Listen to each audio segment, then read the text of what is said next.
The ash still clung to Everett Langford's boots as he knelt beside the charred remains of what had once been a merchant caravan, his weathered hands running through the blackened grass, while his tracker's eyes followed the only set of footprints that led away from this scene of slaughter. 3 wagons had burned here, their skeletal frames jutting up like broken ribs against the gray morning sky, and the bodies of 6 men lay scattered among the wreckage, their throats slit with brutal efficiency before the flames had taken them. But one set of tracks departed from this massacre, bare feet stumbling eastward across the frost-hardened ground, and Everett felt his jaw tighten as he recognized the distinctive gait of someone injured, exhausted, and possibly dying. He had been tracking raiders for the better part of a week, following reports from frontier settlements about organized attacks that left nothing but smoke and corpses in their wake. The pattern had been consistent enough that the territorial militia had finally sent him out alone, trusting his reputation as a former Army scout to gather intelligence before they committed troops to the field. What he had found instead was this cooling pyre, and a mystery that made his instincts scream warnings he could not quite articulate. The tracks were large, larger than any human woman would make, and the stride pattern suggested someone moving on 2 legs but with a weight distribution that spoke of dense muscle and heavy bone structure. Everett stood slowly, his knees protesting the movement after 3 hours of careful examination, and looked toward the tree line where the footprints disappeared into shadow. Every sensible part of his mind told him to ride back to Fort Kelvin and report what he had found, to let someone else follow this trail into whatever violence waited at its end. But there was something about the way those footprints staggered, something about the small drops of blood that marked every 3rd or 4th step, that made him think of wounded animals and desperate survivors. He was 42 years old, too old to be playing hero for strangers, but some habits died harder than sense. Everett returned to his horse, checked his rifle and his water supply, and set off on foot to follow the tracks while his mare trailed behind on a loose lead. The morning sun climbed higher as he walked, burning off the frost and revealing more details about the person he pursued.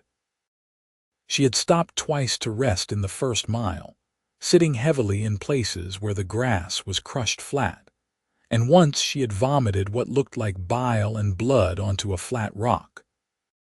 The trail led him through a narrow valley where spring flowers were just beginning to bloom, their cheerful colors a stark contrast to the grim purpose that drove him forward.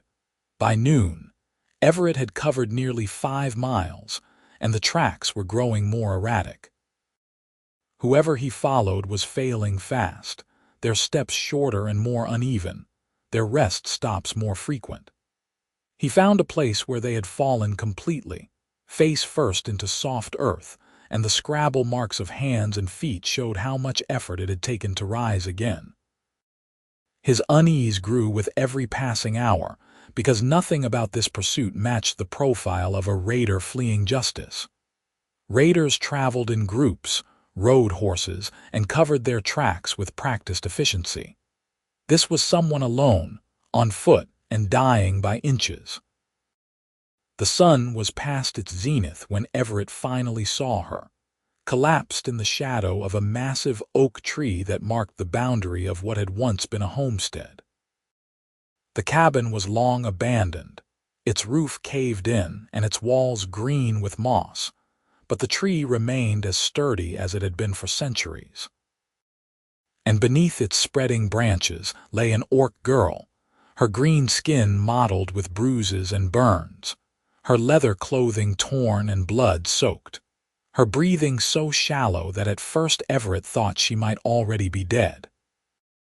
He approached carefully, rifle ready but pointed at the ground, his boots making deliberate noise on the fallen leaves so she would hear him coming if consciousness remained. She did not move. Up close, he could see that she was young, perhaps 20 at most, with the small tusks of orc womanhood just barely visible at the corners of her mouth. Her black hair was matted with blood and ash, and her hands were wrapped in makeshift bandages that had once been strips torn from her own shirt. Those hands were positioned defensively even in unconsciousness, curled into fists and held close to her chest, as if she had fallen asleep expecting another attack. Everett set his rifle against the tree trunk and knelt beside her, pressing 2 fingers to the side of her neck to check for a pulse. It was there, thready and weak, but definitely there. Her skin was fever-hot beneath his touch, and when he carefully lifted one of her bandaged hands to examine the wound beneath, he found burns so severe that the flesh had blistered and peeled away in sheets. She had gripped something burning, held it long enough to cause permanent damage, and the realization made him look back toward the direction of the caravan with new understanding dawning in his mind. The merchants had been killed with blades, their throats cut in the night before the fire was set. But this orc girl carried no weapons, wore no armor, and had burns that suggested she had tried to fight flames rather than set them. Everett sat back on his heels, his mind working through the implications while his conscience warred with decades of cultural conditioning that screamed at him not to help, not to get involved, to let nature take its course and report another dead orc to the militia. But he could not shake the image of those footprints, that desperate stumbling journey away from massacre, the way she had kept moving long past the point where most people would have simply laid down and died. He made his decision in the space of a heartbeat, knowing it was probably foolish and certainly dangerous, but unable to walk away from someone who had fought so hard to survive. Everett returned to his horse and retrieved his medical kit, his water skin, and the wool blanket rolled behind his saddle. The orc girl did not stir when he spread the blanket beside her, nor when he carefully rolled her onto it so he could better assess her injuries.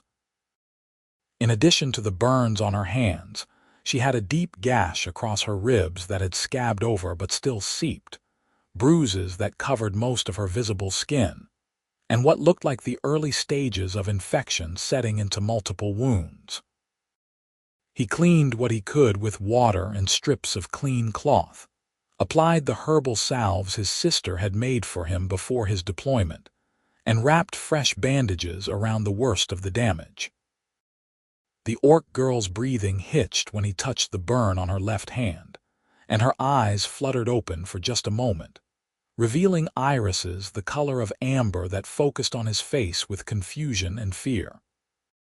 She tried to speak, her cracked lips forming words that came out as nothing but a dry rasp, and then consciousness left her again before Everett could offer reassurance or explanation. He built a small fire using deadfall from around the abandoned homestead, set water to boil in his tin cup, and made a weak broth from the dried meat and herbs in his travel pack. While it cooled, he constructed a simple shelter using branches and his oilcloth rain cover, positioning it to protect her from the wind that was rising as afternoon faded toward evening. This was madness, he knew, the kind of choice that could get him cast out of civilized society or worse. Orcs were the enemy, had always been the enemy, and harboring one was tantamount to treason in the eyes of most frontier communities. But Everett had spent enough years in the army to know that enemies were often just people on the opposite side of a conflict they did not choose, and he had seen enough senseless violence to be tired of adding to it.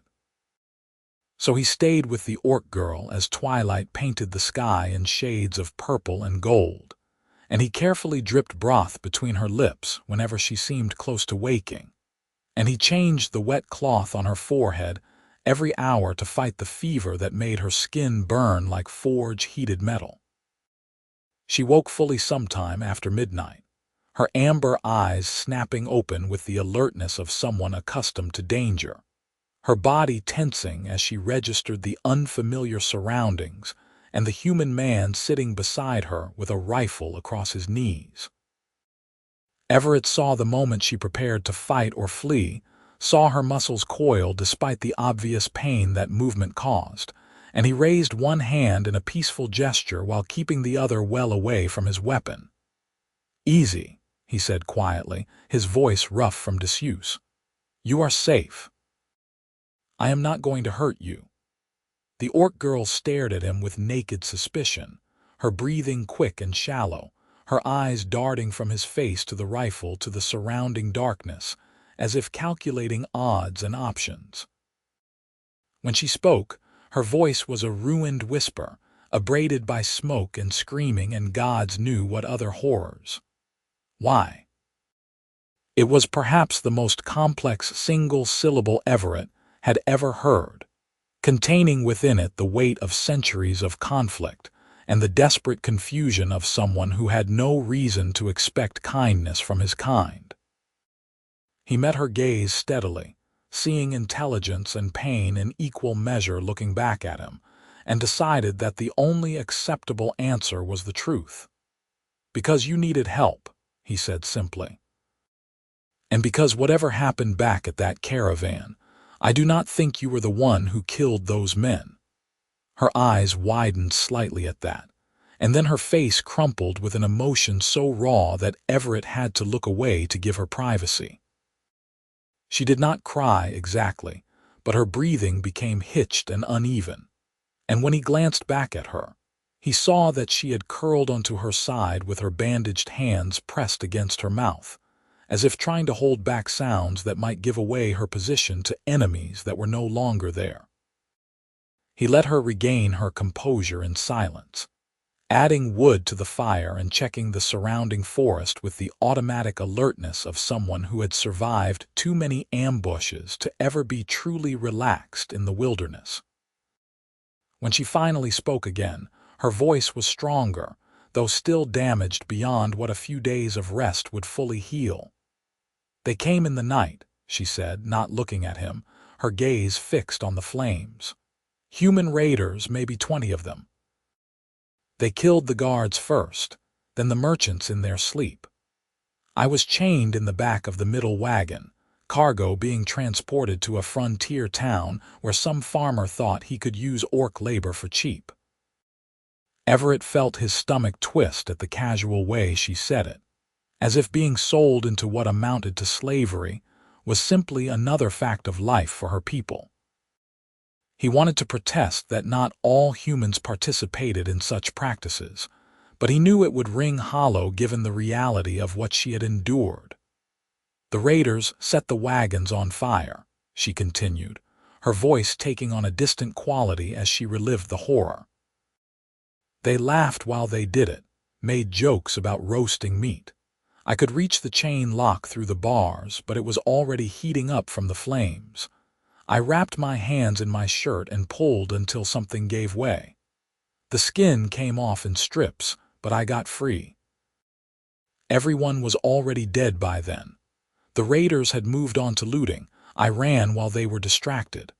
"Your ribs," Everett said quietly. "Did they cut you before the fire?" She nodded slightly. "One of them caught me as I ran. He got a knife into me before I broke his arm and kept going. I do not know if he survived. I did not look back." There was something in the way she said it, a hollow quality that spoke of violated personal ethics, and Everett understood instinctively that she had been raised with honor codes that made violence a complicated equation rather than a simple solution.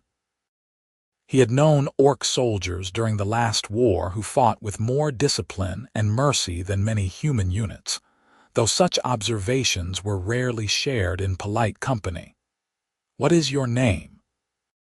he asked, because she deserved to be a person rather than a problem, deserved to be seen as something more than the enemy or the victim. She was quiet for so long that he thought she might not answer, but finally she turned her head to look at him directly, her amber eyes reflecting firelight in a way that made them seem to glow from within. "Karja," she said. My name is Karja, and you are either the kindest human I have ever met or the most foolish. Everett Langford, he replied with a slight smile, and probably both if we are being honest. My sister certainly thinks so. Your sister sounds wise. She would like you for saying that.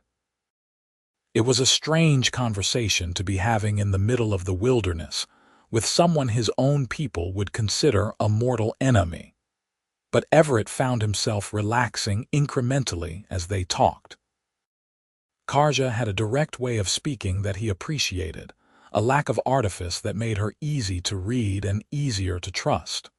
When he offered her more broth, she accepted with visible hunger, drinking 3 full cups before her stomach protested, and she had to stop. When did you last eat a real meal? He asked, already suspecting the answer. The merchants fed me scraps 4 days ago, she said matter-of-factly. Moldy bread and some kind of meat that might have been rat. Before that, it had been 2 days. They said they were not wasting good food on livestock. The casual cruelty of it made Everett's hands clench into fists, but he forced himself to breathe slowly and focus on what he could control in the present moment. I have dried meat and some hardtack. Not much, but enough to share. You need protein to heal those burns. She watched him warily as he retrieved his food supplies, as if expecting him to demand some kind of payment or service in return. And the wariness did not fade even as he handed her strips of venison jerky without comment or condition. She ate slowly, carefully, like someone who had learned the hard way that eating too quickly after prolonged hunger led to vomiting and wasted resources. Between bites, she studied him with an intensity that should have been uncomfortable but somehow was not. Why are you out here alone? She asked eventually. Human trackers usually travel in groups. I am scouting for the militia, Everett admitted, seeing no reason to lie when honesty had worked so far. There have been reports of organized raider attacks in this region. I was sent to gather information before they commit troops. And instead you found me. Instead I found you, he agreed, which presents something of a complication. Karja laughed at that, a bitter sound that turned into a cough that made her clutch her injured ribs. A complication, she repeated when she could speak again. That is a diplomatic way to describe the trouble you have brought on yourself.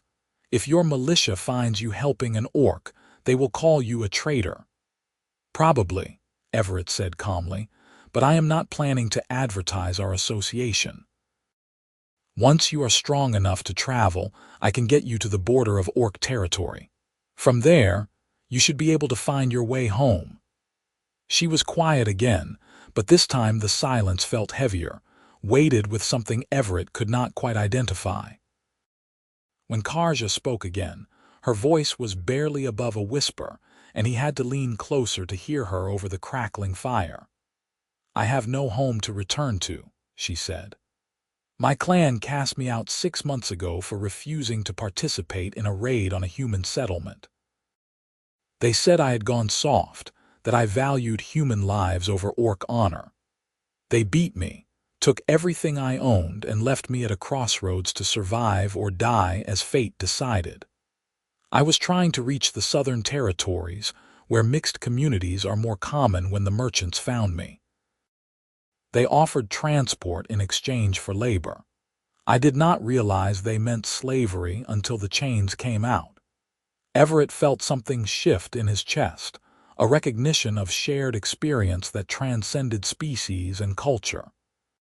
He too had been cast out in his own way, had chosen conscience over expedience, and found himself on the margins of the society he had once served. The army had discharged him with honors after he refused to follow an order to burn an orc village that intelligence had confirmed was populated entirely by elders and children. He had lost his rank, his pension, and most of his friends in that moment, but he had kept his ability to sleep at night. Then we are both outcasts, he said quietly, both too stubborn to do the convenient thing. Karja looked at him with something that might have been the beginning of respect, or perhaps just relief at being understood. "What will you do with me, Everett Langford?" "You cannot return me to Orc lands if I have no place there. You cannot bring me to human settlements without endangering us both. I am a problem without a solution." "You are a person who needs time to heal," Everett corrected gently. "Everything else can be figured out once you are not on the edge of death. For now, rest. I will keep watch." She looked like she wanted to argue, wanted to insist on keeping her own watch or simply leaving to stop being his burden, but exhaustion and injury won the battle against pride. Karja settled back onto the blanket with visible reluctance, her eyes remaining on him until the very last moment before sleep claimed her again. Everett sat with his back against the oak tree, his rifle across his knees and his mind full of complications he could not solve with violence or strategy. The next 3 days fell into a rhythm that was almost peaceful despite the circumstances. Everett hunted small game and foraged for edible plants, while Karja slowly regained her strength, and they talked during the long hours when there was nothing to do but wait for healing to take its course. He learned that she had been raised in one of the northern clans, taught to fight and hunt and survive in conditions that would kill most humans, but also taught the complicated honor codes that governed Orc society. She had wanted to be a lore keeper, one of the storytellers who preserved history and mediated disputes, but her physical size and strength had marked her for warrior training instead.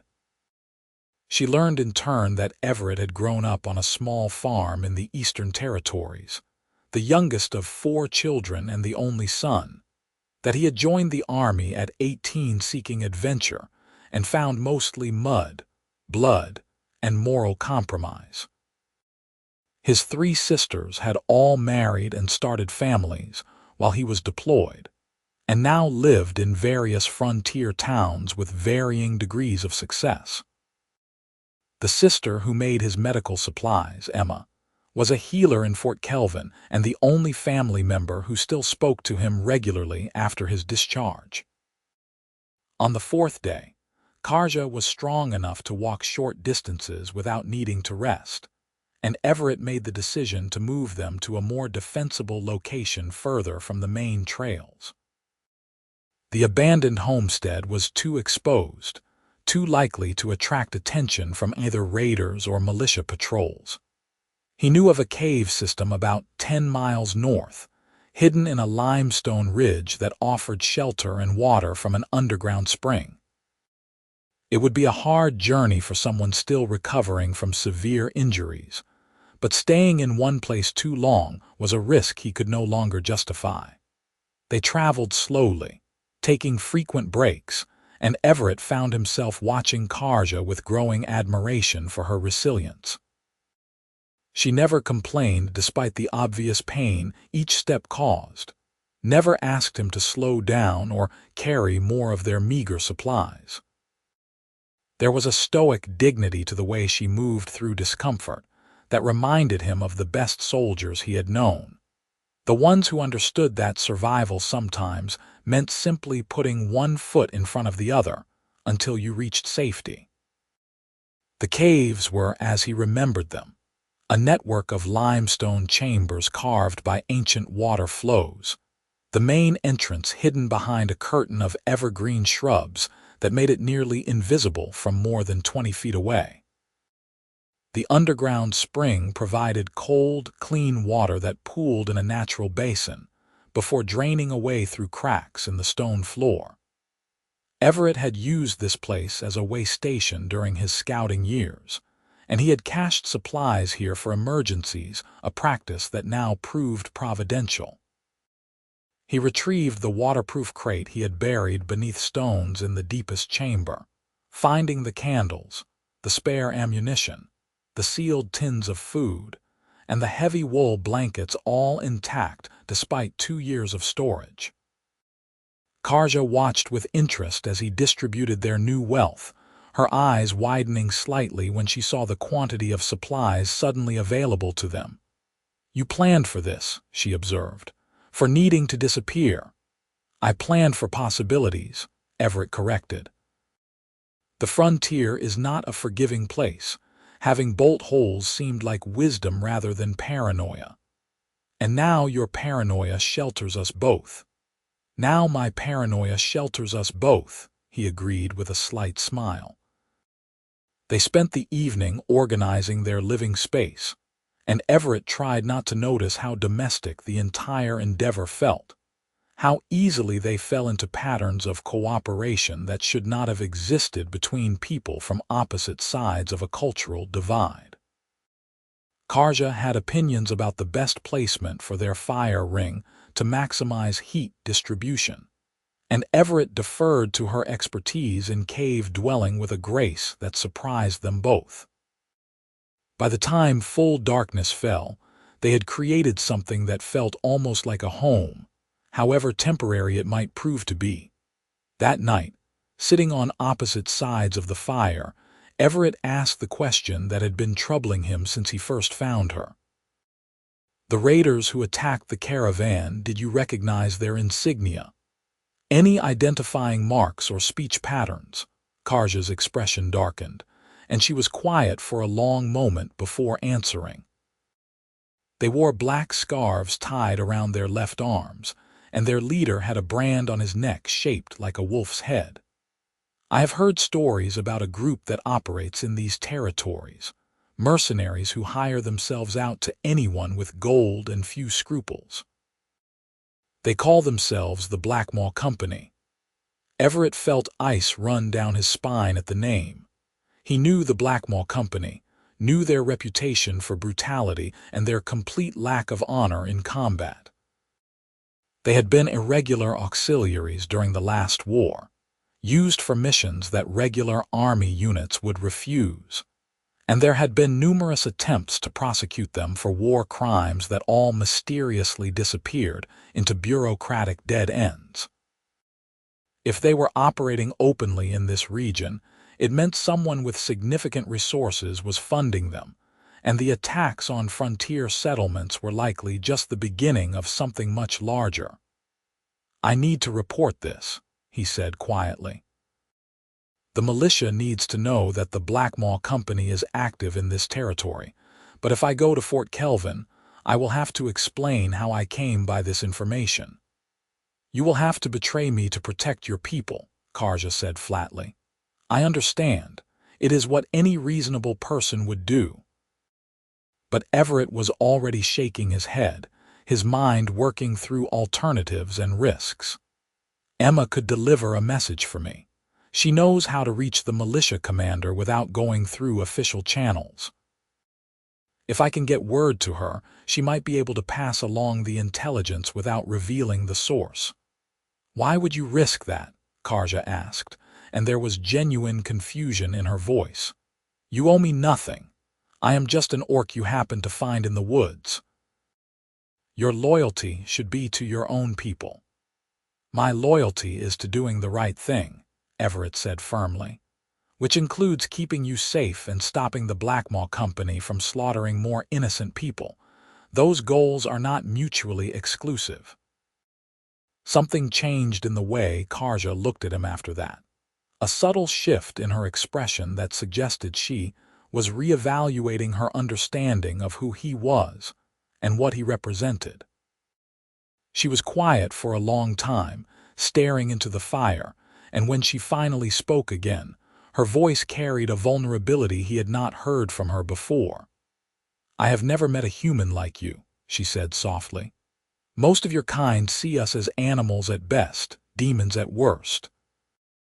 Even the ones who do not actively hate us treat us with suspicion and contempt, but you look at me like I am just another person who needs help. Why?" Everett considered the question seriously, knowing that his answer mattered more than the casual phrasing might suggest. "I have seen too much violence justified by the idea that the enemy is somehow less than human. During the war, I watched good people commit atrocities because they convinced themselves that orcs did not feel pain the same way, did not love their families the same way, did not deserve the same basic dignity. And I saw orc prisoners who showed more honor and mercy than many of my fellow soldiers. It became very clear that the things we told ourselves about your people were convenient lies that made it easier to keep fighting. You could have been killed for saying such things. I almost was, Everett admitted, but some truths are worth the risk of speaking them. Karja looked away, and he thought he saw the glimmer of moisture in her eyes, though the firelight made it difficult to be certain. When she spoke again, her voice was thick with emotion she was clearly trying to control. "Thank you for seeing me, for not turning away when it would have been easier. I will not forget this kindness, Everett Langford. You do not need to thank me for basic decency," he said quietly.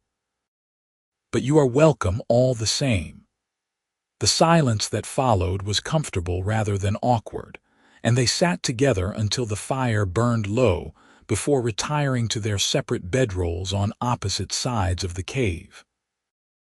Everett lay awake for a long time afterward, listening to the sound of Karja's breathing and wondering what exactly he had gotten himself into. He was sheltering an orc in a hidden cave, planning to send clandestine intelligence to the militia while keeping his source secret, and finding himself increasingly drawn to a woman whose mere existence in his presence was a form of treason. The smart thing would be to help her recover, and then part ways as quickly as possible, to minimize the risk to them both and return to the solitary life that had defined his existence since leaving the army. But Everett had not survived 4 decades by always choosing the smart option, and some part of him recognized that walking away from Karja now would haunt him for the rest of his days. Over the following weeks, they fell into routines that began to blur the line between temporary shelter and actual cohabitation. Everett made the 2-day journey to Fort Kelvin to leave a carefully worded message with his sister, who accepted his cryptic instructions with the long-suffering patience of someone accustomed to her brother's eccentricities. He returned with fresh supplies, news that the militia was taking the Blackmaw Company threat seriously, and a letter from Emma that contained equal parts concern and curiosity about what he was really doing out in the wilderness. Karja's injuries healed with the remarkable speed of orc physiology, the burns on her hands fading to shiny pink scars and the gash on her ribs closing cleanly without infection. Her strength returned gradually, and with it came a restless energy that the confines of the cave could barely contain. Everett found himself teaching her to fish in the underground pools, sharing his knowledge of the local flora and fauna, and engaging in long conversations about philosophy, ethics, and the possibility of peace between their peoples. She taught him in return, sharing orc perspectives on honor and community, demonstrating fighting techniques that relied on leverage rather than brute strength, and telling him stories from the oral histories she had studied during her brief training as a lore keeper. He learned that orc culture valued education and artistry as much as martial prowess, that their societies had complex governmental structures and sophisticated trade networks, and that the savage raiders of human propaganda represented a tiny fraction of actual orc civilization. It was during one of these conversations, nearly a month after he had first found her beneath the oak tree, that Everett realized he was falling in love with her. The recognition came suddenly and completely, striking him with the force of revelation as he watched her laugh at one of his stories about military incompetence.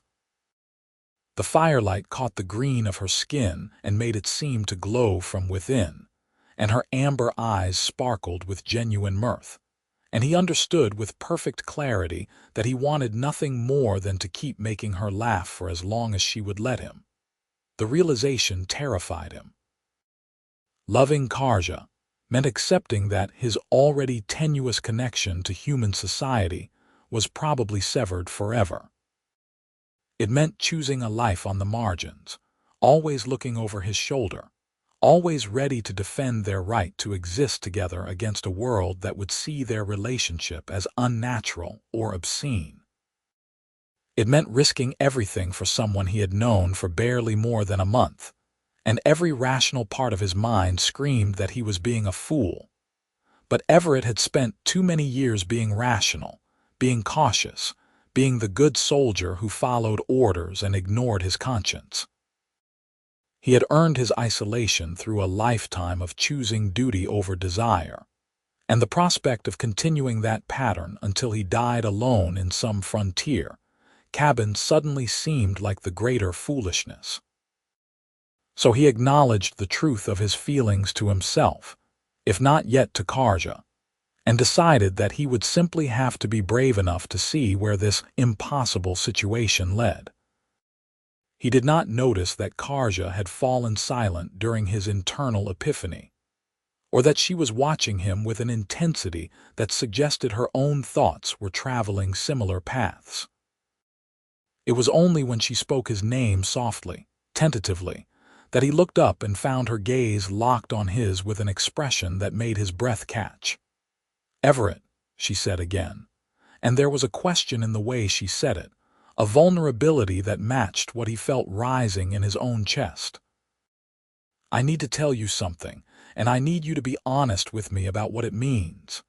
He nodded, not trusting his voice, and waited while she gathered her courage to speak words that clearly frightened her.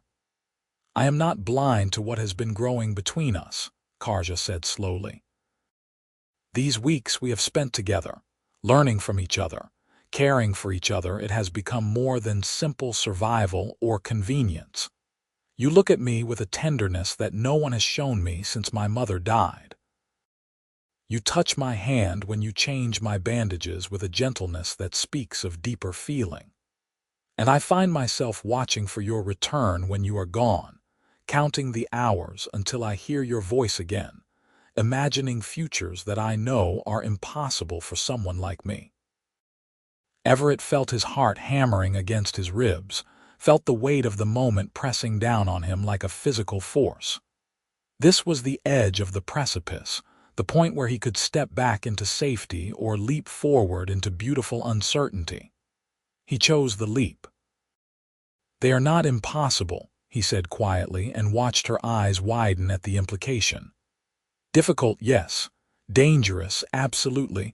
But not impossible, not if we are both willing to fight for them." "You cannot mean that," Karja whispered, but there was hope in her voice, desperate and fragile as new spring growth. "You are human. I am orc. The world will never accept us together. Your people will call you traitor and pervert. My people will call me the same. We will be hunted, cast out, forever running from those who want to tear us apart." "I was cast out long before I met you," Everett said, rising and moving to sit beside her, close enough that he could take her scarred hands in his own. "I have been running from one form of condemnation or another for years. At least if I am running with you, I will not be alone. At least if I am fighting for us, I will be fighting for something that actually matters." Tears spilled down Karja's cheeks, cutting clear tracks through the grime and ash that never quite washed completely away. She made no move to hide them, made no sound of crying, but her hands gripped his with a strength that spoke of years of holding back, years of loneliness and longing, and the crushing weight of believing she was unworthy of love. "I am afraid," she admitted in a voice barely above a whisper. "I am afraid that this is a dream, that I will wake up still chained in that wagon or dying beneath that tree. I am afraid that you will realize what choosing me costs and come to resent the burden. I am afraid that I am not strong enough to survive losing you once I let myself truly love you." Everett lifted one hand to cup her face, his thumb gently wiping away tears, his touch reverent as though she were something precious and miraculous. "I am afraid too," he said honestly. "I am afraid that I am too old, too broken, too set in my ways to be what you deserve. I am afraid that my past will follow us and put you in danger. I am afraid that love alone will not be enough to overcome the hatred we will face. But I am more afraid of living the rest of my life wondering what might have been if I had been brave enough to try." "Then we are both fools," Karja said. But she was smiling through her tears, and the smile transformed her face into something radiant and lovely that made Everett's chest ache with the intensity of what he felt. "The best kind of fools," he agreed. And then he was kissing her, softly at first and then with growing passion as she responded with equal fervor. Her tusks pressed against his lips in a sensation that was entirely new and entirely right, and her arms came around him with a strength that lifted him slightly off the ground. And for the first time in longer than he could remember, Everett felt like he had come home. They broke apart eventually, breathless and slightly amazed, and sat with their foreheads pressed together while the fire crackled, and the underground spring sang its eternal song. There were still 1,000 problems to solve, 1,000 dangers to face, but for this moment they simply existed together in the quiet joy of acknowledged love. "What do we do now?" Karja asked eventually, practical even in the midst of emotional upheaval. "Now we figure out how to build a life that has space for both of us," Everett said. "The Southern Territories you mentioned, the ones with mixed communities, tell me more about them." Over the next hour, Karja described what she knew of the borderlands far to the south, where human and orc settlements existed in uneasy proximity, and where the rigid social structures of both cultures had begun to erode under the pressure of simple necessity. There were places where trade relationships had evolved into genuine friendships, where interspecies marriages were not common but also not unheard of, where people who did not fit the traditional molds of either society could find acceptance if they were willing to work for it. It was not paradise, Karja cautioned, but it was better than the frontier territories where they currently hid. The southern lands were warmer, more fertile, and far enough from the centers of military power that individual governors and town councils had more autonomy to make pragmatic decisions. If they could reach those territories, if they could establish themselves as useful members of a community, they might be able to build something resembling a normal life. "It is a month's journey on foot," Everett calculated, his mind already working through logistics and planning. "Longer if we have to avoid population centers and stay off main roads. We would need more supplies, better equipment, and probably some way to defend ourselves if we run into trouble." "I can fight," Karja said quietly. "Once I have a weapon, I can help protect us." Everett looked at her seriously, seeing the warrior beneath the survivor, recognizing the steel in her spine that had carried her through impossible circumstances. "I have no doubt of that, but I hope it does not come to fighting. I have had enough violence for one lifetime." "As have I," she agreed. "But hope is not a plan, and we would be foolish to travel unprepared." He could not argue with that logic, so he began to make lists in his mind of what they would need to acquire, how they would acquire it, and when they could reasonably expect to begin their journey. Emma could help with supplies if he approached her carefully, and he had some money saved from his scouting work that would buy them horses if he could find a seller who would not ask too many questions. It would mean revealing more of his situation to his sister than he had intended. But Emma had always been the pragmatic one, more concerned with results than propriety. They spent the rest of that night making plans, their hands intertwined, their voices low and intimate as they built a shared future out of hope and determination. When they finally slept, it was curled together in the same bedroll, Karja's head resting on Everett's chest, and his arms wrapped protectively around her strong frame. He lay awake long after her breathing had evened out into the steady rhythm of sleep, marveling at the strange path that had led him to this moment, grateful beyond words that he had chosen to follow those tracks away from the burned caravan.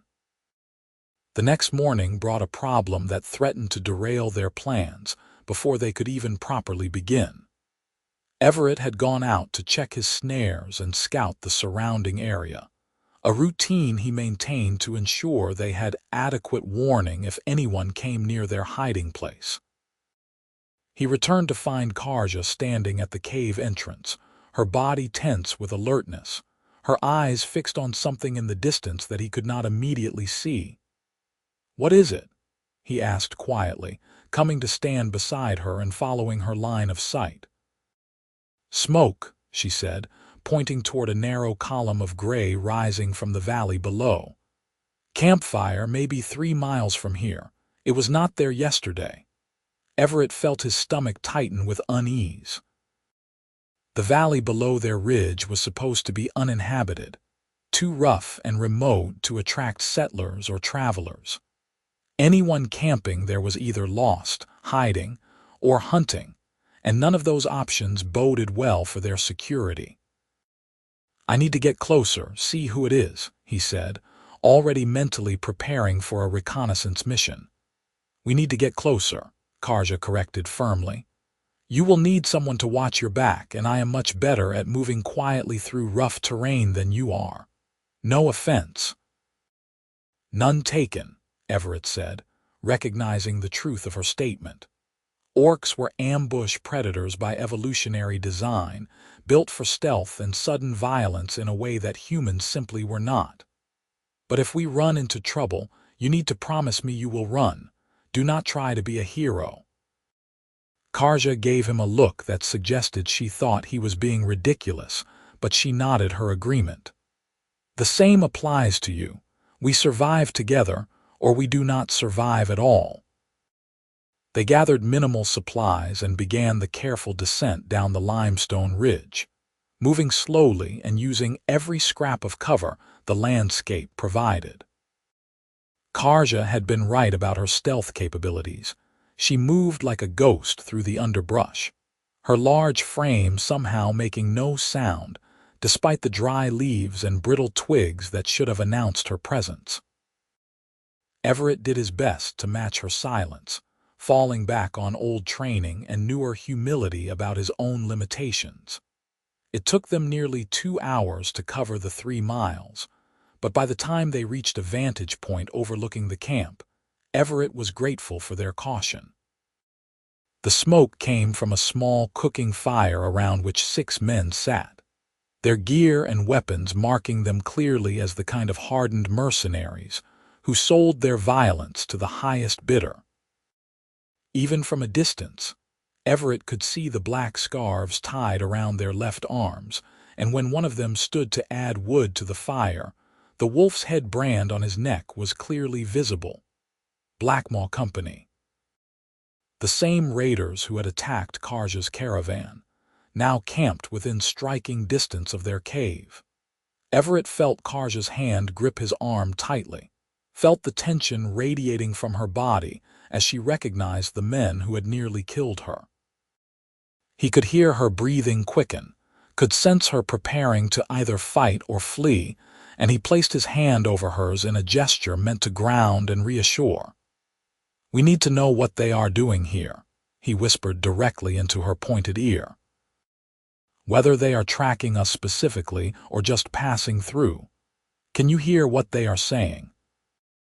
Karja tilted her head, her large ears swiveling slightly to better catch sound, and Everett was reminded once again of how different their physiologies were, how much capability she possessed that he simply lacked. She listened for several minutes, her expression growing progressively darker, and when she finally pulled back to whisper her report, her voice shook with barely controlled rage. "They are hunting for survivors from the caravan attack," she said. Apparently, their employer was very specific that no witnesses could remain alive, and when they did a count of the bodies, they realized someone had escaped. They have been searching in a grid pattern for the past 2 weeks. This is their forward camp while they sweep this sector. Everett felt cold certainty settle into his bones. If the Blackmaw Company was conducting a thorough search of the area, it was only a matter of time before they found the cave. The entrance was well hidden, but 6 experienced trackers would eventually find signs of habitation, and once they did, the fight would be brief and brutal. "We need to leave," he said quietly. "Today. Right now, if we can manage it. Grab only what we can carry and move as fast and far as we can before they expand their search radius." Karja nodded, her jaw set with determination, and they began the careful retreat back up the ridge. Every sound seemed magnified, every snapping twig a potential disaster, but they made it back to the cave without incident. They moved with silent efficiency, packing only essential supplies and abandoning everything that would slow them down. Everett felt a pang at leaving behind the cache he had so carefully assembled, but survival trumped sentiment every time. Within an hour, they were moving north, keeping to the roughest terrain where horses could not follow and where their tracks would be harder to identify. Everett led them through a meandering path that crossed multiple streams and rocky outcroppings, doing everything he could to break their trail and confuse any pursuit. Karja followed without complaint, her endurance impressive even after weeks of recovery, her eyes constantly scanning their surroundings for threats. They traveled through the rest of that day and into the night, pushing themselves past the point of wisdom and into the realm of desperation. When they finally stopped to rest in a dense thicket of evergreens, they were both exhausted and on edge, jumping at every sound and sleeping in shifts with weapons close at hand. The romantic warmth of the previous night seemed like a distant memory, replaced by the cold pragmatism of survival. Dawn brought rain, a steady downpour that soaked them to the skin but also helped cover their tracks. Everett was grateful for the misery of it, grateful for any advantage nature wanted to provide. They pressed on through the rain, heading generally south now, aiming for the borderlands Karja had described with no clear plan beyond reaching them alive. For 3 days they traveled like this, covering ground at a punishing pace, eating cold rations and sleeping in whatever shelter they could find. On the 4th day, as they were crossing a shallow river, Everett's foot slipped on a moss-covered rock and he went down hard, his ankle twisting at an angle that sent white-hot pain shooting up his leg.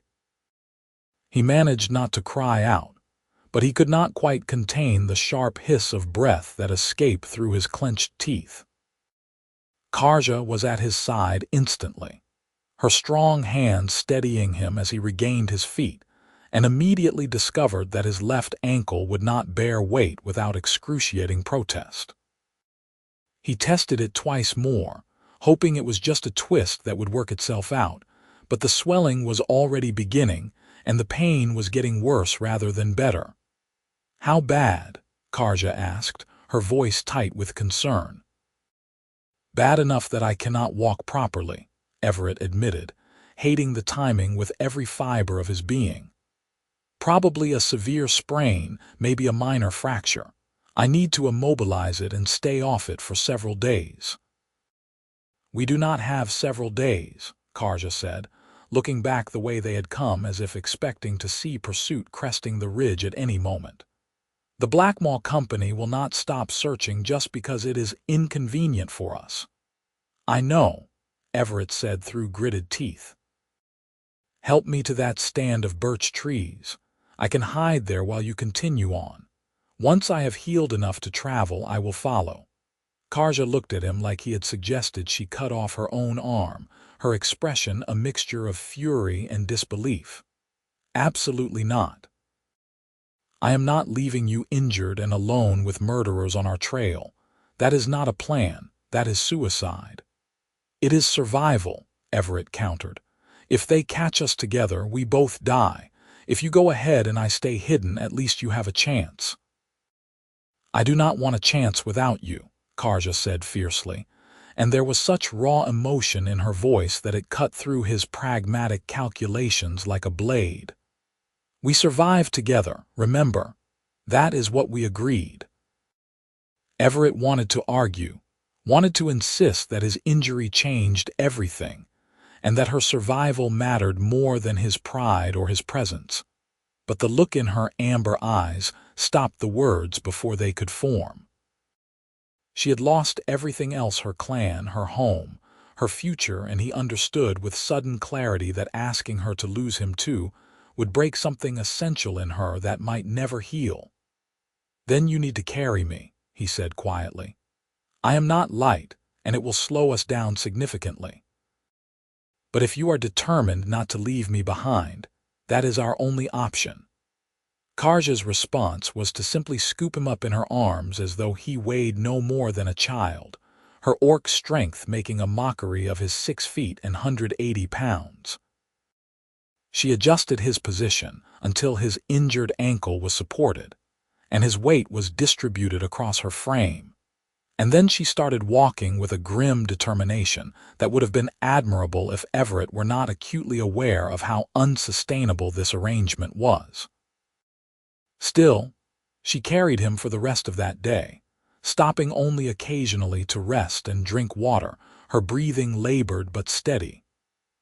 When night fell, she found them shelter in a shallow cave and spent an hour gathering herbs she recognized to make a poultice for his ankle. Her hands were gentle as she wrapped the injury, and when she caught him watching her work, she managed a tired smile.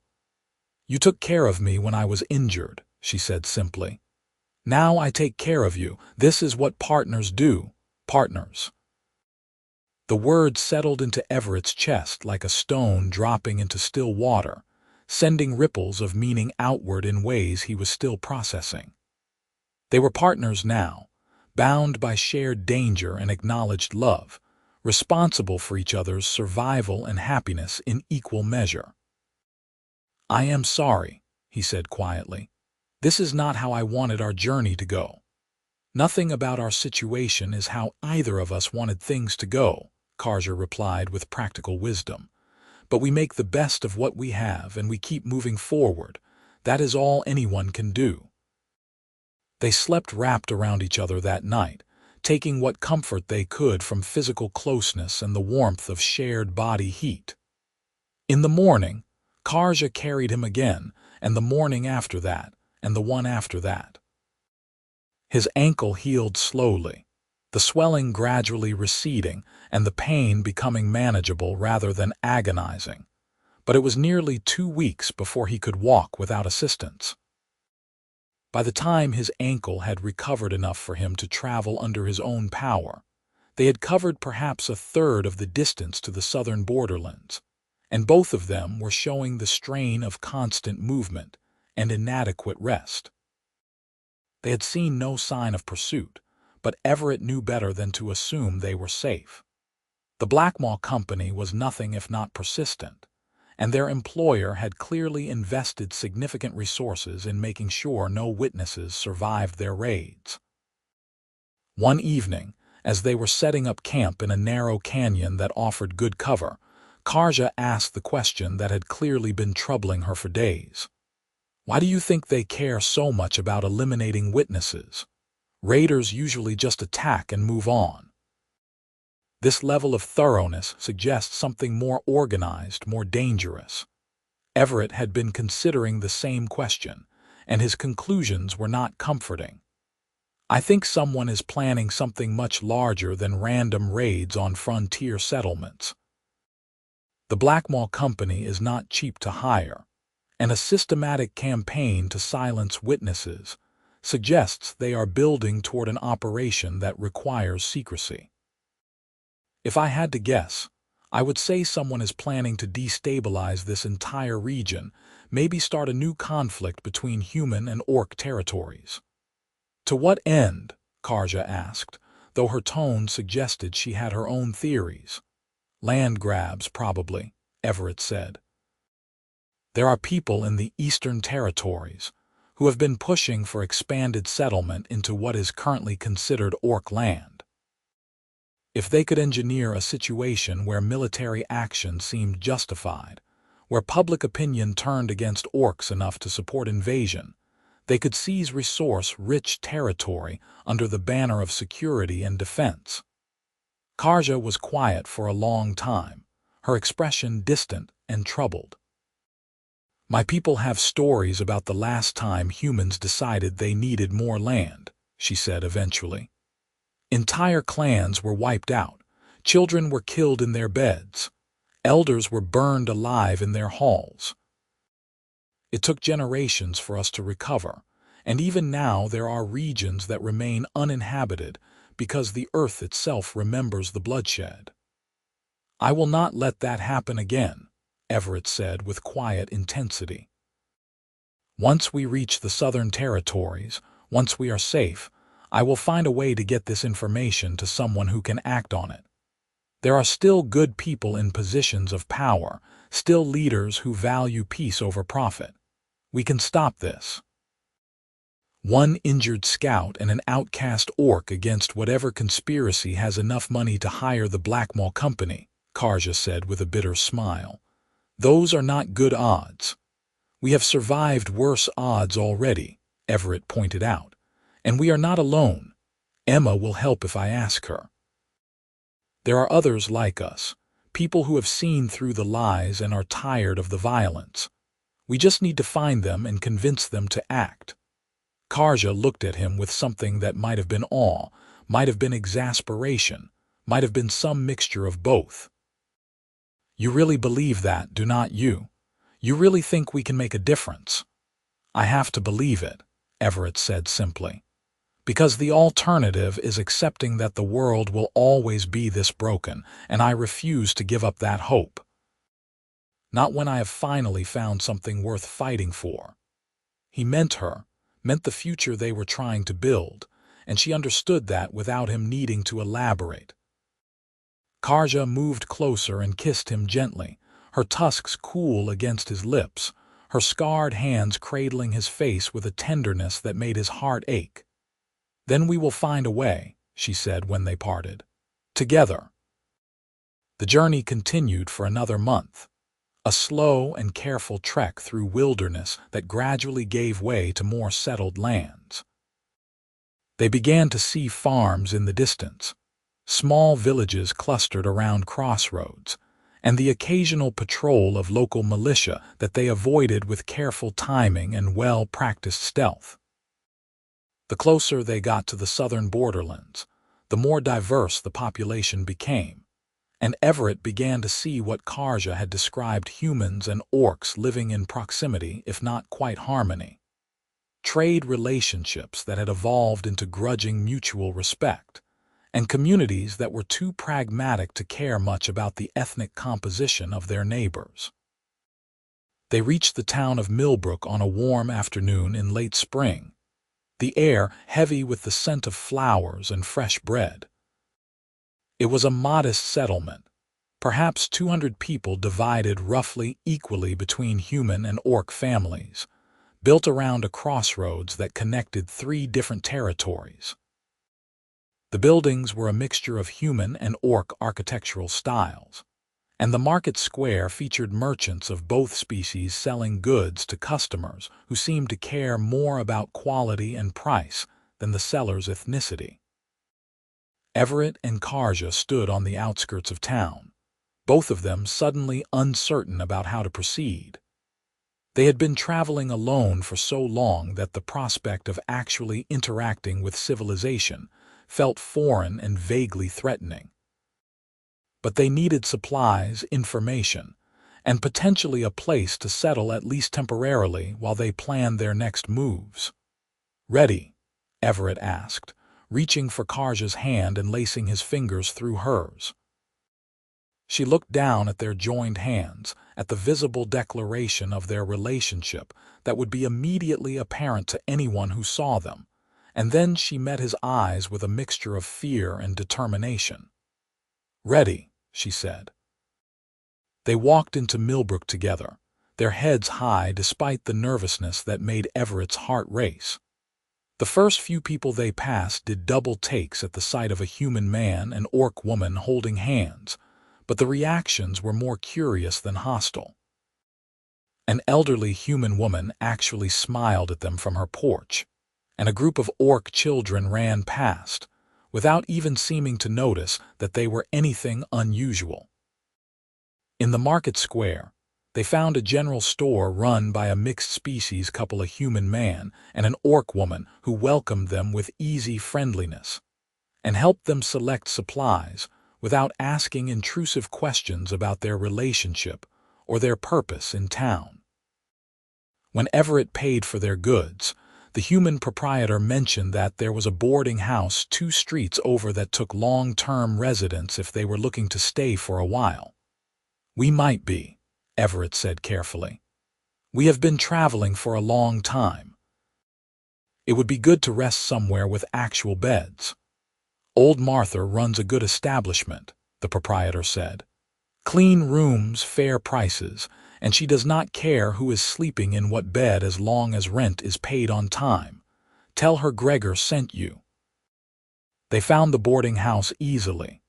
A 3-story structure that showed signs of orc construction methods married to human aesthetic sensibilities. Old Martha turned out to be a human woman in her 70s with sharp eyes and a no-nonsense manner that reminded Everett strongly of his own grandmother. She looked them over with frank assessment, seemed to come to some internal conclusion, and quoted them a monthly rate that was higher than Everett had hoped but lower than he had feared. "Meals are included," she said. "Breakfast at dawn, dinner at dusk. You are responsible for your own lunch. No violence on the premises, no unpaid debts, and no drama that makes my other tenants uncomfortable." "We clear, crystal clear," Everett said, already reaching for his coin purse. Old Martha accepted his payment and handed him a key. "Second floor, 3rd door on the left. There is a communal bathing room at the end of the hall. You both look like you could use it." She was not wrong. When Everett caught sight of himself in the small mirror in their rented room, he barely recognized the gaunt, bearded stranger staring back. He had lost weight during their journey, his cheeks hollow and his eyes shadowed with exhaustion. Karja looked similarly worn, her green skin dull and her clothing hanging loose on her frame. They took turns in the bathing room, scrubbing away weeks of accumulated grime and marveling at the simple luxury of hot water and soap. When they reconvened in their room, clean and wearing the new clothes they had purchased in the market, they looked at each other and started laughing at the sheer normalcy of it all. "We did it," Karja said wonderingly. "We actually made it to safety." "We made it to relative safety," Everett corrected gently. "But yes, this is a significant improvement over sleeping in caves and running from mercenaries." That night, they shared their first proper meal in months, sitting at Old Martha's communal dining table with a dozen other boarders who represented a mix of species, ages, and circumstances. The food was simple but plentiful, and the conversation flowed easily around topics of weather, crops, local politics, and trade prices. No one questioned their presence. No one made inappropriate comments about their relationship.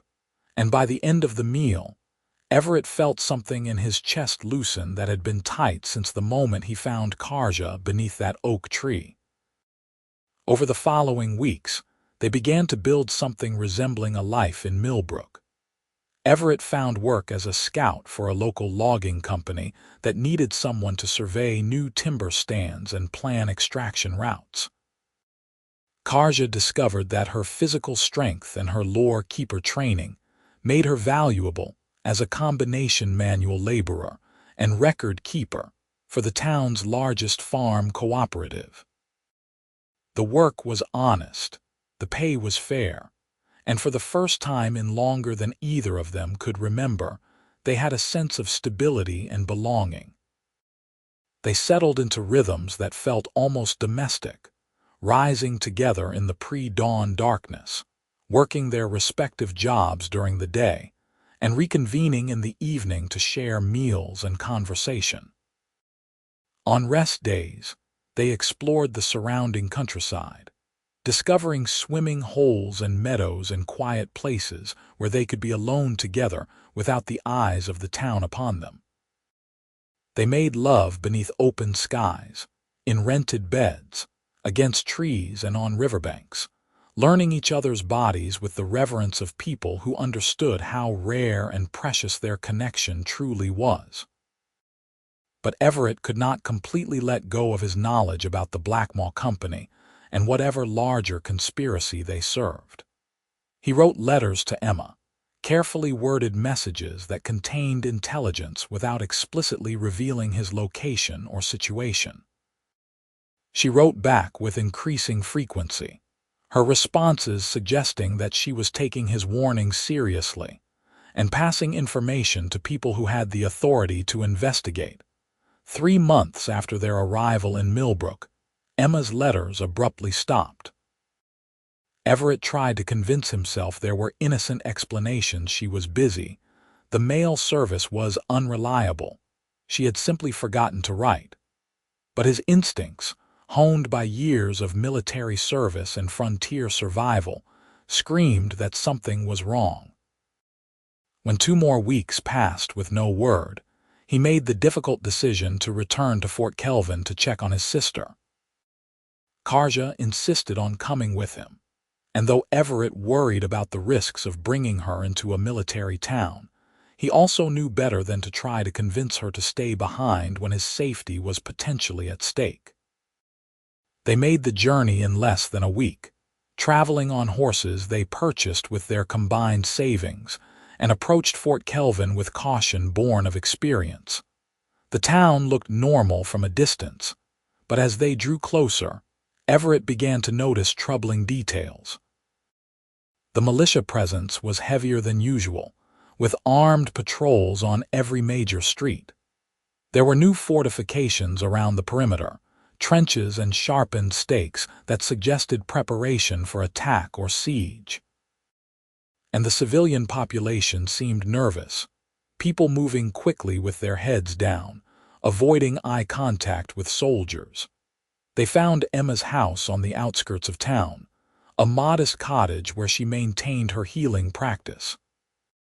The door was ajar, swinging slightly in the afternoon breeze, and Everett felt his blood run cold at the sight.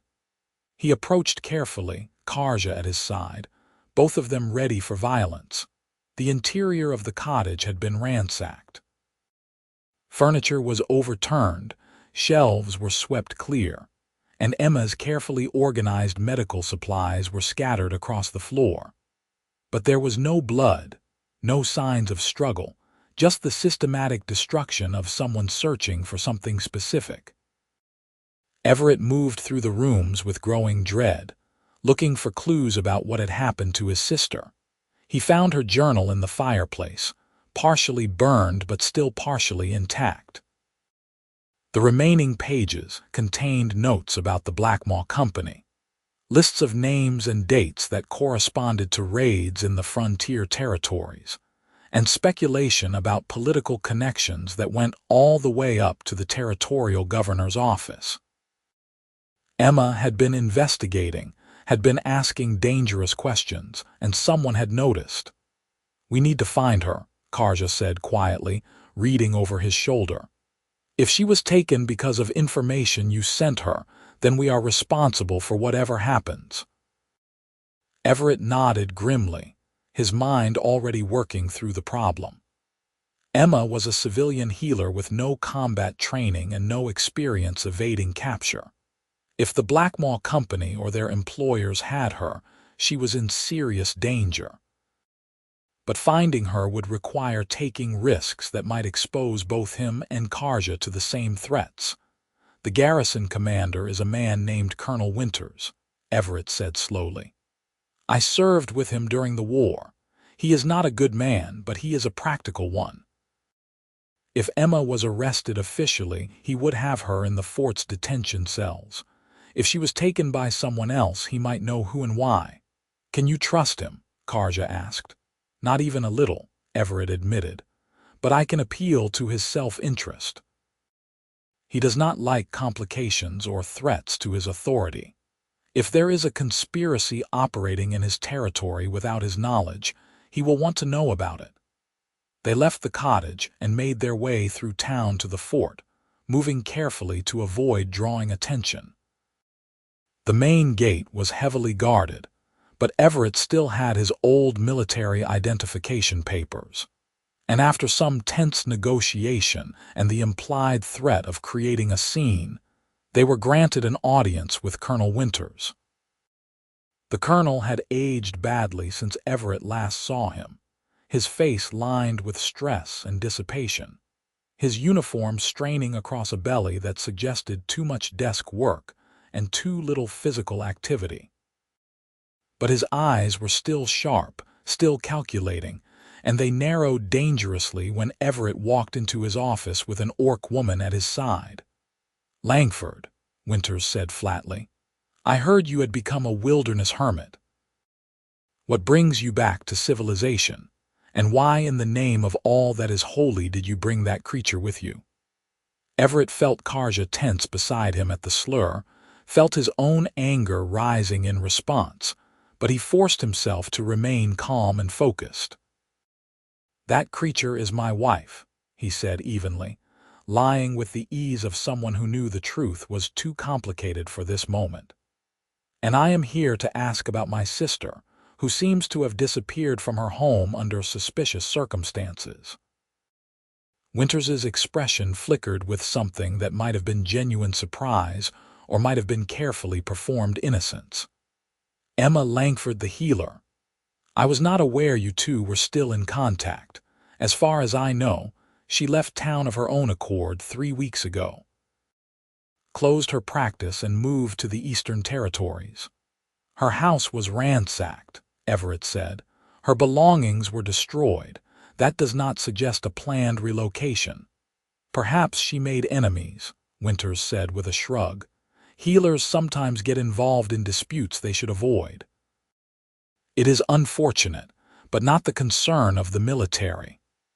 Everett studied the colonel carefully, looking for tells that would indicate whether he was lying or genuinely uninformed. What he saw was mostly annoyance and the desire to be rid of an uncomfortable visitor, which suggested Winters actually did not know what had happened to Emma. But there was also a flash of something else, a momentary wariness that appeared when Everett mentioned the ransacking. "I think she was investigating something that made powerful people nervous," Everett pressed. "Something involving raids on frontier settlements and the mercenaries conducting them. You would not know anything about that, would you, Colonel?" Now Winters's expression definitely changed, the annoyance replaced by calculation and the first hint of actual interest. "What do you know about the raids?" he asked carefully. "I know they are being conducted by the Blackmaw Company," Everett said. "I know they are being more thorough about eliminating witnesses than makes sense for typical raider behavior. And I know that pattern suggests someone with significant resources is planning something that requires secrecy and deniability. My sister was gathering information about all of that, and now she has disappeared. Connect the dots, Colonel." Winters was quiet for a long moment, his fingers drumming on his desk in a nervous pattern that belied his otherwise calm demeanor. When he finally spoke, his voice was low and serious in a way Everett had rarely heard from him. "There are things happening in this territory that I do not control and do not fully understand," Winters admitted. "The governor has been holding private meetings with people I do not recognize, authorizing expenses that do not appear in official budgets, and generally acting in ways that suggest he is planning something significant. I have tried to investigate discreetly, but my inquiries have been blocked at every turn. If your sister was asking similar questions, she may have been taken by the governor's private security forces. Where would they hold her? Everett asked immediately. I do not know, Winters said, and he sounded genuinely frustrated by that admission. The governor has properties throughout the territory. She could be at any of them, or she could be dead and buried where no one will find her. I am sorry, Langford, but I cannot help you with this. Everett felt despair rising in his chest, the weight of his failure to protect Emma crushing down on him like a physical force. But Karja's hand found his, her scarred fingers intertwining with his own, and the contact gave him enough strength to keep thinking, keep planning. The governor's estate, Karja said suddenly. It is 15 miles north of here, correct? I have heard the farm workers talking about it. They say he maintains a large staff and significant security. Winters looked at her with surprise, as if he had forgotten she was present and was not sure she should be allowed to speak in his office. But he nodded confirmation. The estate is his primary residence. If he is holding prisoners, that would be the most likely location. Then that is where we start, Everett said, his mind already shifting into mission planning mode. Thank you for your time, Colonel. They left the fort before Winters could decide whether he wanted to help or hinder their investigation, and made their way back to the edge of town, where they had left their horses. Everett was already mentally cataloging what they would need for an infiltration mission: tools, weapons, a detailed layout of the governor's estate when Karja pulled him to a stop and turned him to face her. This is dangerous, she said seriously. More dangerous than anything we have faced since leaving that burned caravan. If we do this, if we try to break your sister out of what sounds like a private prison on a governor's estate, we will be committing crimes that could get us hanged. We will be making enemies of the most powerful people in this territory, and there is no guarantee we will succeed or even survive the attempt. I know, Everett said, and I will understand if you want to return to Millbrook while I handle this alone. You have risked enough already. Karja made a frustrated sound and pulled him into a fierce kiss, her tusks pressing hard against his lips, her hands gripping his shoulders with bruising force. When she pulled back, her amber eyes blazed with emotion that took his breath away. You stubborn, infuriating man, she said with exasperated affection. Do you really think I would abandon you now? Do you think I survived everything we have been through together just to run away when things get difficult? We are partners. We survive together. That means we rescue your sister together, and we face whatever consequences come from that decision together. Do you understand? Everett felt his throat tighten with emotion, felt the truth of her commitment settling into his bones like warmth after cold. I understand, he managed. And I love you, more than I thought I was capable of loving anyone. Good, Karja said with satisfaction. Now let us go plan a prison break. They spent the next 2 days gathering intelligence about the governor's estate. Everett spoke with local hunters who knew the surrounding terrain, with tradesmen who had done work on the property, and with servants who had been hired for temporary positions during large events. Karja talked to orc laborers who had been contracted for heavy construction work, coaxing information from them with a combination of shared cultural background and careful questioning. Between them, they assembled a reasonably detailed picture of the estate's layout, security procedures, and potential weak points. The main house was a sprawling structure with 3 stories, multiple wings, and at least 20 regular staff members. The security force consisted of perhaps 15 guards who worked in rotating shifts, supplemented by the Blackmaw Company mercenaries, when the governor wanted additional protection. The basement level contained storage rooms, servant quarters, and what several sources described as private chambers that were kept locked and off-limits, even to most staff. That is where they would hold prisoners, Everett said, studying the rough map they had drawn based on multiple accounts. Isolated, secure, easy to control access. If Emma is alive, she is probably down there. They planned their infiltration for a night when the governor was scheduled to host a dinner party for local officials, reasoning that the chaos of the event would provide cover for their incursion. They would approach from the east, where the estate backed up against a forested hillside, and enter through a service entrance that was used primarily for deliveries. Once inside, they would have to navigate to the basement, locate Emma, and extract her without alerting the guards or getting caught in a running firefight. It was a terrible plan with 1,000 ways to go wrong, but it was the best they could manage with limited resources and no backup. On the night of the attempt, Everett and Karja approached the estate with weapons hidden and determination, hardening their resolve. They moved through the forest like ghosts, using every skill they possessed to avoid detection, and reached the service entrance just as a wagon was being unloaded by harried kitchen staff. They slipped inside during the confusion, Karja's size and strength allowing her to carry a crate that provided cover while Everett walked beside her pretending to supervise. Once they were past the initial checkpoint, they set down the crate and moved quickly through the service corridors, following their memorized map toward the stairs that led to the basement. They encountered their first serious obstacle when they found the basement door guarded by 2 Blackmaw mercenaries who looked bored but alert. Everett and Karja exchanged a quick glance, communicating without words, and then moved with practiced coordination. Everett created a distraction by knocking over a stack of serving trays, and when both guards turned toward the sound, Karja was on them in a blur of controlled violence. She moved with the precision of someone who had been trained from childhood in the art of subduing opponents without killing them unnecessarily. 2 quick strikes to pressure points dropped the first guard unconscious before he could shout a warning.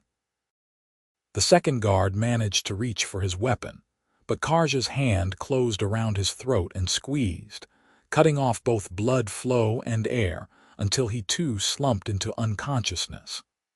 The entire fight lasted less than 10 seconds and made almost no noise beyond the initial clatter of falling trays.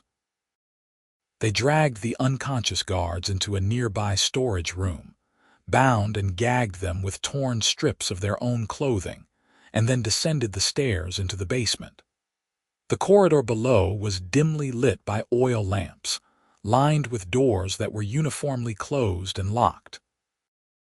Everett moved from door to door, listening at each one for signs of occupation, while Karja kept watch for any additional guards.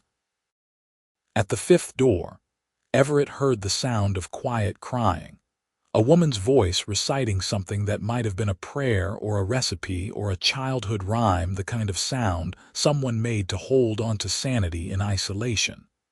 He felt his heart clench with recognition even before he called out softly. "Emma, Emma, is that you?" The sounds from within the room stopped abruptly, and then Emma's voice came through the door, shaking with disbelief and hope. "Everett, oh God, Everett, is that really you?" "It is really me," he confirmed, already working on the lock with tools he had brought for exactly this purpose. "We are getting you out of here. Just stay quiet and stay calm." The lock was simple but sturdy, designed to keep someone in rather than keep intruders out. It took Everett nearly 5 minutes to pick it, 5 minutes during which he was acutely aware of every sound from the corridor above. Every footstep and raised voice that might indicate their presence had been discovered. But finally, the mechanism clicked open, and he pulled the door wide to reveal Emma standing in the center of a bare cell, looking gaunt and exhausted but alive. She threw herself at him with a sob, her arms wrapping around him with desperate strength, and Everett held her while she shook and cried and released weeks of fear and isolation. But they could not afford long reunions, not with guards unconscious upstairs and an entire estate full of potential enemies surrounding them. "We need to move," he said gently, pulling back enough to look her in the eyes. "Can you walk? Can you run if we need to?" "I can run," Emma said, her voice steadying as she shifted into the practical mindset that had made her a successful healer. She noticed Karja for the first time and blinked in surprise, but she recovered quickly and managed a shaky smile. "You must be the reason my brother has been so mysterious in his letters. Thank you for helping rescue me." "Thank him later," Karja said with a slight smile. "Right now we need to leave before someone discovers those guards." They made their way back up the stairs and through the service corridors, moving quickly but carefully. The dinner party was in full swing now, the sound of music and conversation drifting from the main house, and the kitchen staff were too busy to pay attention to three people hurrying past in the opposite direction. They were nearly to the service entrance when their luck finally ran out. A Blackmaw mercenary emerged from a side room directly in their path, his hand moving automatically toward his weapon when he saw the unfamiliar faces. Everett reacted on instinct, bringing the pommel of his knife up in a strike that caught the man on the temple and sent him stumbling. But the mercenary was experienced and tough, recovering quickly and drawing a pistol that would bring every guard in the estate running if he managed to fire it. Karja moved faster than Everett would have thought possible for someone her size, closing the distance and grabbing the mercenary's wrist in a grip that made bones creak audibly. She twisted, a complex motion that sent the pistol clattering to the floor and the mercenary screaming in pain from a dislocated shoulder. Before he could raise a general alarm, Everett was there with a cloth soaked in the sleeping drug Emma had prepared, pressing it over the man's nose and mouth until his struggles ceased, and he went limp. They ran then, abandoning any pretense of stealth in favor of speed. Behind them, shouts began to rise as their presence was discovered, but they were already out the service entrance and sprinting for the tree line. Everett set a punishing pace, his hand gripping Emma's to keep her moving when exhaustion made her stumble, while Karja brought up the rear and periodically looked back to assess pursuit. They crashed into the forest with pursuit close behind, branches whipping at their faces and roots threatening to trip them with every step. But the darkness that had concealed their approach now worked in their favor, making it difficult for the guards to track them through the dense underbrush. Everett led them on a winding path through the trees, using every trick he knew to break their trail and confuse their pursuers. And gradually, the sounds of pursuit faded behind them. They kept moving through the night, driven by fear and adrenaline long past the point where their bodies screamed for rest. Only when dawn was breaking did Everett finally allow them to stop in a sheltered ravine where a stream provided fresh water and the dense vegetation provided excellent concealment. They collapsed in exhausted heaps, breathing hard and checking each other for injuries. Emma was the worst off, weeks of captivity having left her weak and malnourished. Karja immediately went into caretaker mode, producing food from her pack and insisting Emma eat and drink, while Everett scouted their immediate surroundings to ensure they had not been followed. When he returned to find his sister and his lover sitting side by side in comfortable conversation, he felt something warm bloom in his chest despite the danger and exhaustion. "Thank you," Emma said when she saw him, and there were tears in her eyes again. "I thought I was going to die in that cell. I thought no one knew where I was or what had happened to me, but you came, you found me." "I will always come for you," Everett said simply. You are my sister. That means something. And now we are all fugitives together, Emma said with a laugh that was only slightly hysterical. The governor will not let this go. He will use every resource at his disposal to hunt us down. Then we keep running, Karja said firmly. We return to Millbrook, gather our belongings, and disappear into the southern territories where his authority does not reach. We build new lives with new names, and we never speak of this to anyone who does not need to know. It was not the ending any of them had hoped for when they started down this path, but it was realistic and achievable. Everett nodded slowly, already mentally calculating the logistics of another long journey, another displacement, another restart in a new location. But at least this time he would not be alone, and neither would the people he loved. They rested through the day, taking turns keeping watch while the others slept. Emma told them about her captivity, about the interrogations where the governor's men had asked repeatedly about her sources, and what she knew about their operations. She had told them nothing of substance, inventing stories about concerned citizens and overheard conversations, but her resistance had only made them more suspicious that she knew something valuable. They are planning a false flag operation, Emma said quietly.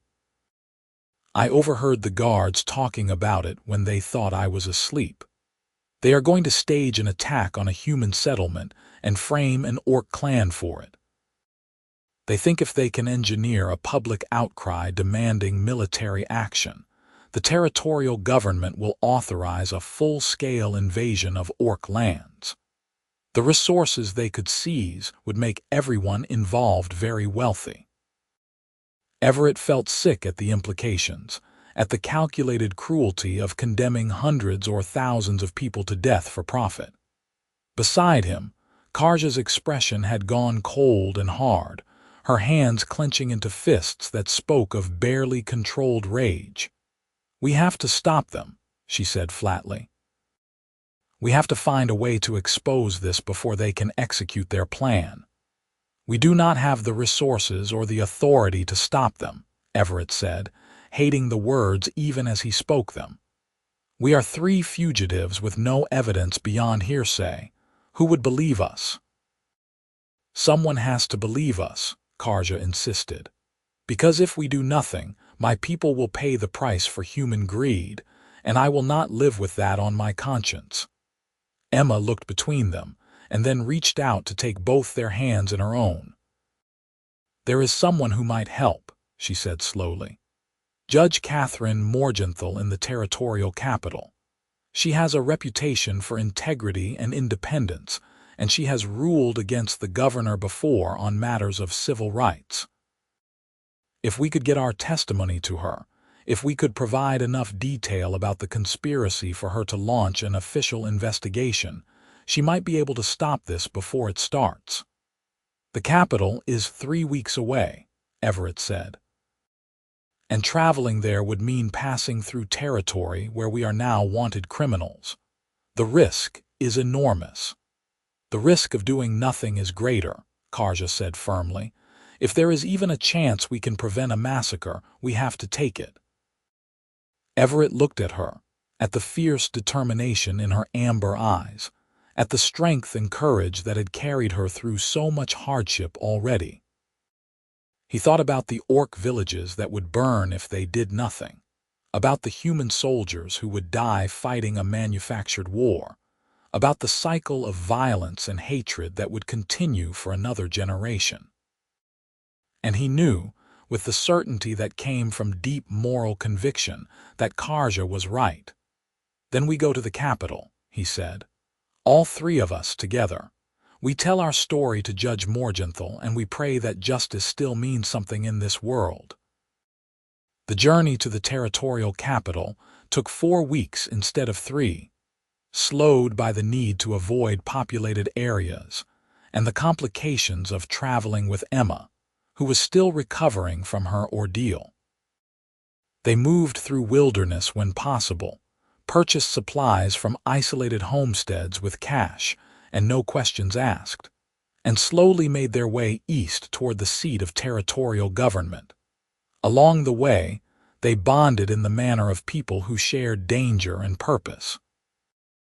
Emma and Karja became genuine friends, trading stories and skills and companionable silences.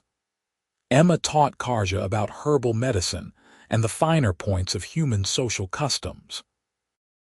Karja taught Emma about orc history and philosophy, about the codes of honor that governed her people's conduct, and about the reality of interspecies prejudice from the perspective of someone who had lived it all her life. Everett watched his sister and his lover growing close with quiet satisfaction, grateful that the two most important women in his life appreciated each other. There were moments during that journey when he could almost forget they were fugitives running from powerful enemies. Moments when their small group felt like a family traveling together by choice rather than necessity. They reached the capital in late summer, the city sprawling across both sides of a wide river that served as the region's primary trade artery. It was larger than any settlement Everett had visited in years, home to perhaps 10,000 people, and all the complexity that such population density entailed. They entered the city carefully, their weapons concealed, and their clothing chosen to blend with the crowds of merchants, laborers, and travelers that flowed through the streets.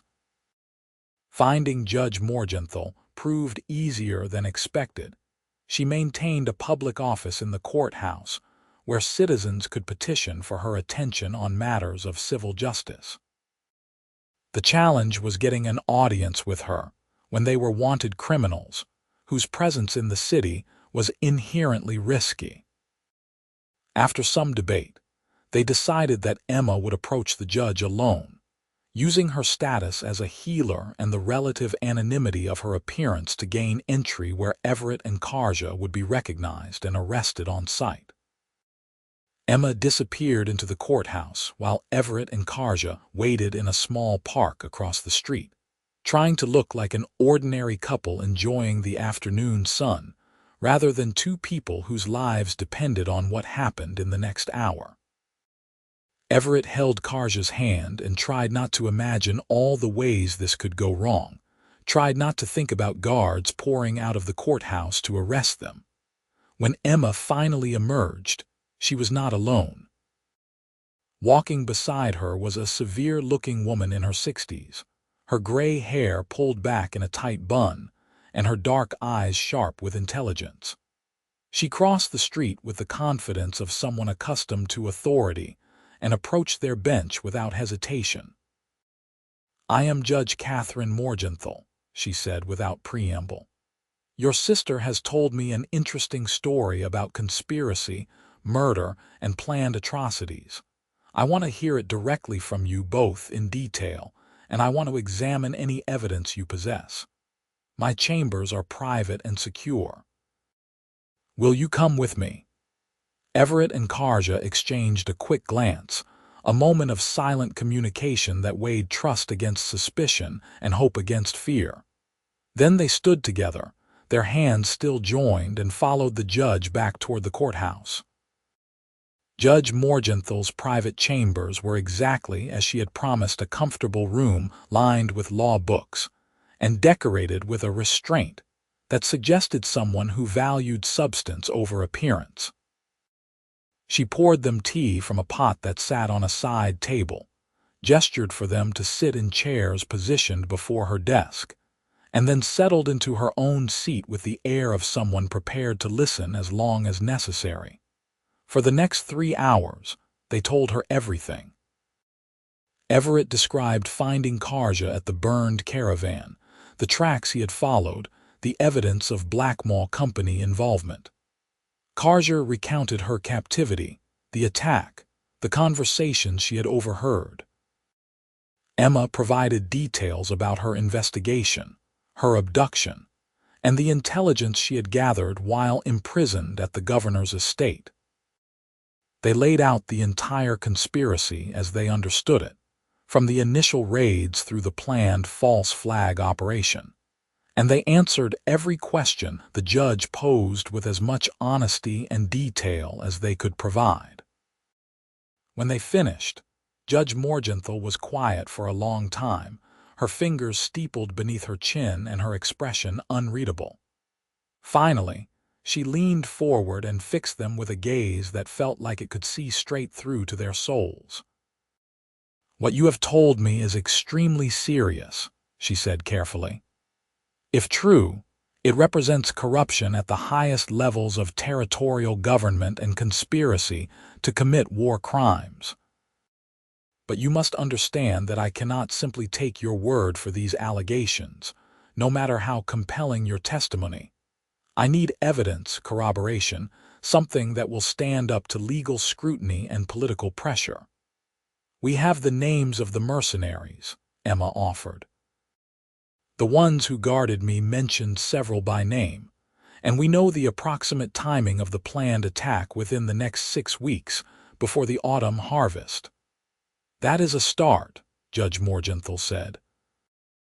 "I can issue warrants for those names, can pressure the Blackmaw Company into producing their contract records. But the governor is a powerful man with powerful friends. Exposing him will require ironclad proof and careful timing." "Then we will provide whatever help you need," Everett said firmly. "We will testify publicly if necessary. We will guide authorities to the locations where crimes occurred, whatever it takes to stop this." The judge studied him for a long moment, and then her severe expression softened slightly into something that might have been approval. "You are either very brave or very foolish, Mr. Langford, possibly both. But I believe you are also telling the truth, and I am not in the habit of allowing injustice to flourish when I have the power to prevent it. I will begin a formal investigation immediately. In the meantime, you three need to stay somewhere safe and out of sight. I have a property on the outskirts of the city, a small house that I use for protecting witnesses. You are welcome to stay there as long as necessary." Relief flooded through Everett so intensely that he felt momentarily dizzy. They had gambled everything on finding someone who would listen, who would believe, who would act, and Judge Morgenthau had proven to be exactly the person they needed.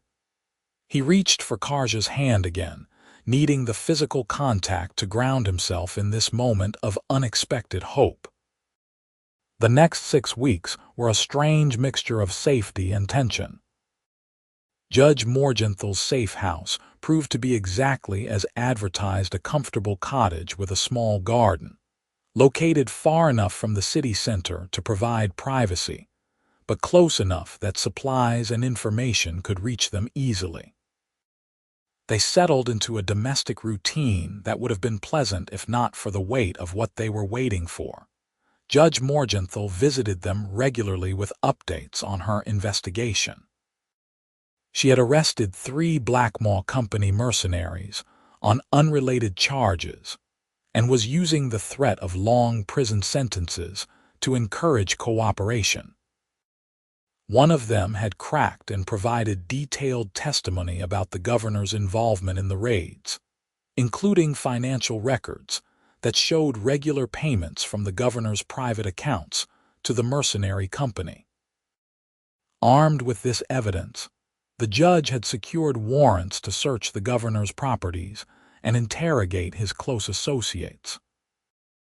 The false flag attack had been scheduled for a week after they arrived in the capital, but Judge Morgenthau's preemptive investigation had thrown the conspiracy into chaos. The mercenaries who were supposed to conduct the attack had scattered when their comrades were arrested, and the governor was now too busy defending himself against legal action to coordinate the elaborate operation. The planned massacre had been averted, at least for now. But the political fallout was intense and ongoing. The governor had powerful allies who were mounting a vigorous defense, claiming that the charges were politically motivated and that the testimony of a disgraced military veteran, An orc criminal and a misguided healer should not be sufficient to destroy a man's career. The territorial newspapers were full of editorials arguing both sides, and public opinion was sharply divided between those who believed the conspiracy was real and those who thought it was an elaborate fiction designed to discredit a reformist governor. Through it all, Everett, Karja, and Emma stayed in the safe house and waited for their fate to be decided by forces beyond their control. They gardened, cooked meals together, played card games in the evening, and tried not to think too much about the fact that the outcome of Judge Morgenthal's investigation would determine whether they spent the rest of their lives in hiding or could begin to build something permanent and public. The breakthrough came on a crisp morning in early autumn. Judge Morgenthau arrived at the safe house with a smile on her face and a stack of official documents in her hands. She accepted the tea Emma poured for her and sat down at their kitchen table with visible satisfaction. The governor has been formally indicted on charges of conspiracy to commit war crimes, misuse of public funds, and multiple counts of unlawful imprisonment, she announced. His trial will begin in 2 months, and between the financial records and the testimony from cooperating mercenaries, conviction is all but certain. The territorial legislature has already begun impeachment proceedings. What about us? Everett asked quietly. Are we still wanted for breaking Emma out of the governor's estate? Those charges have been dropped, Judge Morgenthau said.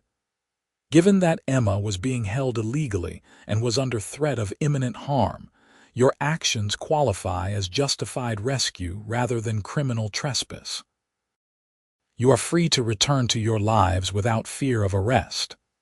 The relief was so profound that for a moment none of them could speak. They had been running for so long, hiding and fighting and constantly looking over their shoulders, that the simple declaration of freedom felt almost impossible to process. Karja made a sound that was half laugh and half sob, and Emma reached out to grip both Everett and Karja's hands in fierce celebration. There is more, Judge Morgenthau continued, and now her smile turned slightly mischievous. The Territorial Council has voted to award you a financial settlement as compensation for your suffering and in recognition of your service in exposing this conspiracy. It is not a fortune, but it is enough to purchase land and build a home if you choose to settle in this region. Everett looked at Karja, saw his own amazement and hope reflected in her amber eyes, and felt something that had been tight in his chest for months finally begin to unwind. They could stop running. They could build something permanent. They could have the future they had imagined during those long nights in caves and rented rooms. Thank you, he said to Judge Morgenthau, his voice rough with emotion. Thank you for believing us when no one else would. Thank you for having the courage to pursue justice even when it was politically difficult. Thank your sister, the judge replied. She was the one who refused to give up on exposing the truth, even when it put her life in danger. And thank yourself for having the integrity to help a stranger rather than looking the away. Those choices are what made the difference. After Judge Morgenthau left, the three of them sat together in the kitchen and tried to absorb the reality of their new circumstances. They were free, vindicated, and unexpectedly wealthy by frontier standards. The question now was what to do with that freedom and that wealth. I want to go back to Millbrook, Karja said eventually. I liked it there. I liked the work, the community, the sense that we could be ourselves without constant fear. And it is far enough from here that we will not be constantly reminded of everything that happened. Millbrook sounds good to me, Emma agreed. I could open a proper healing practice there, train apprentices, maybe work on writing down some of the medical knowledge I have accumulated. A fresh start in a place where people judge you by your actions rather than your past would be welcome. Everett nodded slowly, letting himself imagine it. A homestead near Millbrook, a piece of land where they could build a house that was actually theirs, rooms for all of them and space to grow. Work that was meaningful but not desperate, neighbors who had already proven themselves capable of acceptance, and the woman he loved by his side through all of it. "Then we go back to Millbrook," he said firmly. "We use the settlement money to buy land, to build a home, to start the life we have been fighting for all this time. Together." The journey back to Millbrook took 3 weeks, but this time they traveled openly, without fear of pursuit or need for constant vigilance.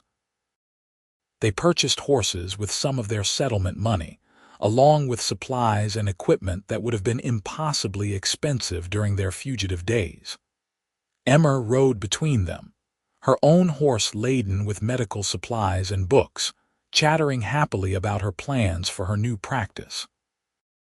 When they finally rode into Millbrook on a warm afternoon, it felt like coming home in a way that no place had felt for Everett in longer than he could remember. Old Martha was delighted to see them return, though she pursed her lips with mock disapproval when she learned they would be moving out of her boarding house to establish their own homestead. The town had grown slightly in their absence, with new shops opening and new families arriving to take advantage of the region's reputation for tolerance and economic opportunity. They found a perfect piece of land on the outskirts of town, 20 acres that included a creek, a meadow, and enough timber to supply building materials with plenty left over for a sustainable woodlot. The previous owners had started a cabin, but abandoned the project halfway through, leaving a foundation and partial walls that would save them months of work. Everett, Karja, and Emma threw themselves into the project of completing the house, working from dawn until dusk in a flurry of construction that drew help from neighbors who appreciated their determination. The house that emerged over the following months was a unique blend of human and orc architectural traditions, sturdy enough to withstand frontier weather but comfortable enough to be a true home.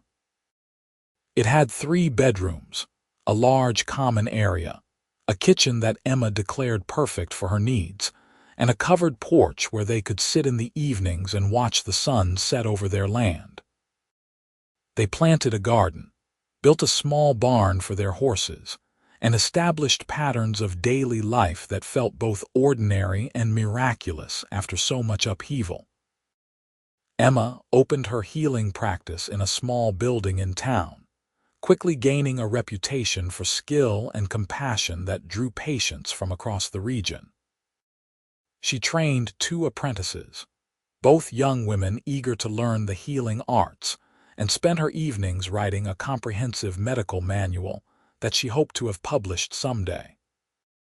Karja continued working with the farm cooperative, but she also began teaching combat and self-defense techniques to anyone who wanted to learn, regardless of species or gender.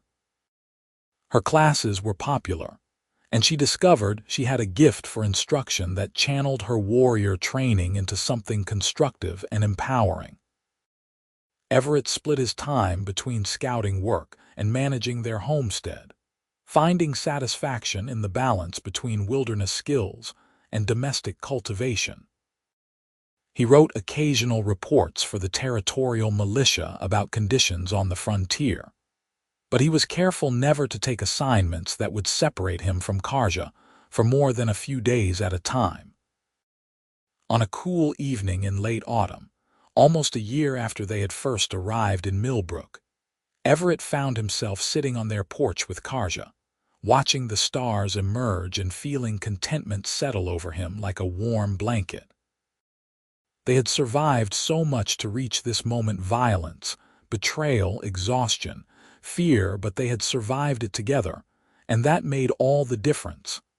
"I have been thinking," Karja said quietly, her head resting on his shoulder, "about making our relationship official. About marriage, if you want that." Everett felt his heart skip a beat at the casual way she said it, at the implicit question that carried so much weight. "I want that," he said immediately. "I want to stand up in front of our community and declare that you are my wife, that I choose you every day for the rest of my life. I want whatever ceremony or commitment means something to you." "Orcs do not have weddings the way humans do," Karja said. "We have oath bonding, where partners make promises to each other in front of witnesses and then seal those promises with blood. It is more pragmatic, less decorative. But we could do both traditions if you wanted. Human marriage and orc oath bonding together, acknowledging both sides of who we are." "I love that idea," Everett said, turning to kiss her gently. "Let us do both.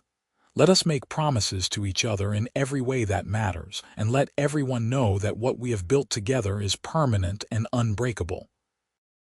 They held the ceremony a month later, on the first day of winter when the air was crisp and the sun hung low in a pale blue sky. The entire community of Millbrook turned out to witness it, humans and orcs standing together in the meadow beside their home. Emma officiated, having obtained the legal authority to perform marriages through her work with Judge Morgenthal's court. She spoke about love that transcended boundaries, about courage in the face of prejudice, and about the power of choosing compassion over convenience. Everett and Karja exchanged vows in both human and orcish traditions, promising to support each other, to fight for each other, to build a life together that honored both their cultures. They cut their palms and pressed them together in the orc manner, mixing blood as a symbol of permanent bond. They exchanged rings in the human fashion, simple bands of silver that caught the winter light. And when Emma pronounced them married, when their community erupted in cheers and applause, Everett felt tears running down his face with no shame or embarrassment. The celebration afterward was joyous and loud, with food and music and dancing that lasted well into the night. Neighbors brought gifts, shared stories, and welcomed them fully into the fabric of the community in a way that felt like benediction. Old Martha got pleasantly drunk and told embarrassing stories about their early days in her boarding house. Emma gave a toast that made everyone laugh and cry in equal measure. And through it all, Everett and Karja stood together, their hands joined and their hearts full. As the party wound down and the last guests departed, as they stood on their porch and watched the stars wheel overhead, Everett pulled his wife close and breathed in the scent of her, earth and herbs, and the particular musk that was uniquely hers. They had traveled so far from that burned caravan, from those desperate tracks he had followed into uncertainty. They had survived when survival seemed impossible, had found love in the midst of violence, and had built something beautiful from the ashes of their separate pasts. "I love you," he said simply, because some truths bore repeating. "I love you too," Karja replied, her arms tightening around him. "Thank you for following those tracks. Thank you for not turning away when it would have been easier. Thank you for choosing me every day." "Always," Everett promised. "For all the days we have left and whatever comes after. Always." They stood together on their porch, wrapped in each other and in the certainty of their bond, and watched the stars shine over their hard-won home. The frontier spread out before them, wild and beautiful and full of possibility. Tomorrow they would return to their work, to their community, to the ordinary routines of a life well lived. But tonight they simply existed together in perfect peace. Two people who had found each other against all odds and refused to let go. The world was still complicated, still divided by prejudice and fear. But in this small corner of it, in this homestead built by determination and sustained by love, there was proof that different could be good, that boundaries could be crossed, and that the most unlikely connections could become the strongest foundations. Everett and Karja had survived their desperate beginning, had transformed it into a love story that would be told in Millbrook for generations. They had found their happy ending not despite their differences, but because they chose to honor those differences while building something entirely new. And as the stars wheeled overhead and the winter wind whispered through the trees, they held each other close and looked forward to all the tomorrows that stretched ahead of them, each one a gift they would face together.